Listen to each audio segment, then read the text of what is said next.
Hello and welcome back to Shakesyear. We are working on a funeral elegy, which is a funeral elegy for Sir William Peter, written likely by John Ford, who likely stole some stuff or was inspired by Shakespeare in order to write this very long poem. And today we're going to take a look at lines 63 to 82. So far we're just getting to know William Peter a little bit in this elegy. Apparently he's a really great man, and occasionally he would think bad things, but he had enough wit about him to not act on those bad things. And in his youth, he was smart enough to get an education so that he could both reason and take a look at religion. And line 63 starts off with, "Not fruitlessly in prodigal expense, wasting his best of time, but so content with reason's golden mean to make defense against the assault of youth's encouragement, as not the tide of this surrounding age, when now his father's death had freed his will, could make him subject to the drunken rage of such whose only glory is their ill. He, from the happy knowledge of the wise, draws virtue to reprove secured fools, and shuns the glad slights of ensnaring vice, to spend his spring of days in sacred schools. Here gave he diet to the sick desires that day by day assault the weaker man, and with fit moderation still retires from what doth batter virtue now and then.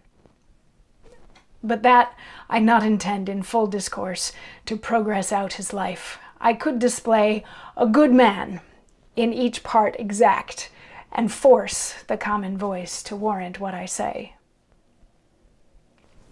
So what he's saying here at the beginning of this is he became so smart that he could reason things out, and he would spend his time like in debate or argument with, not necessarily argument, but I personally take it as sort of like good-natured argument against others who want to do the bad things that have occurred to him, but he has decided not to do. He enjoys pointing out their wrongness, and maybe there is a little bit of haughtiness thrown in there, but he enjoyed being in school, and he enjoyed learning, and he enjoyed being good and showing others what good means. But then in the last four of these lines, the author says that, I'm not gonna talk about each stage of his life because he's just good in each stage of his life. And also the author doesn't say this, but we know he died at the age of 29. So there aren't that many life ages to go through at this point. He's like, I could talk about each part of his life and say that he was great in each one and force everybody to understand what I'm going to say, but he's going to move on and talk about some other stuff, which we will get into tomorrow. So I will see you then. Mwah.